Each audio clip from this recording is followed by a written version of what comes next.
6 милиони евра и нови 1500 работни места е бенефитот кој ќе го добие општина Кочани во следните неколку години, благодарение на Браунфилд инвестицијата од американската Амфенол, која отвара погони за производство на делови за автомобили во објектот на Атом во Кочани. Оваа голема инвестиција беше тема на денешната средба помеѓу градоначалникот Ратко Димитровски, подпредседателот на компанијата и генералниот директор Џон Тренор. Разговаравме за тоа какви се нивните планови понатаму, како што треба да направи општината, што треба да им помогне и најдовме еден заеднички јазик.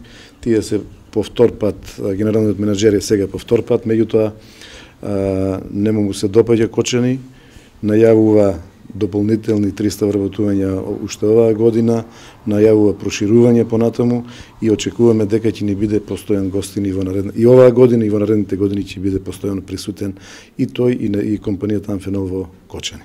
Корпорацијата има веќе ангажирано 70 лица, а годинава е планирано да се вработат од 250 до 350. Директорот на компанијата на средбата информираше дека корпорацијата Амфенол произведува конектори и кабли и дека токму од Македонија ќе се врши извоз и снабдување на европскиот пазар.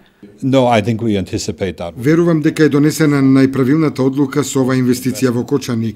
Се што најавивме, сигурен сум дека ќе успееме да го исполниме и да ги обезбедиме веќе најавените 1500 работни места, кои во овој регион се повеќе од потребни. Тука се случува навистина брзо. Нема пречки, а ако се појават, веднаш се отстрануваат. Се надевам дека во иднина ќе можеме да објавиме последователни инвестиции.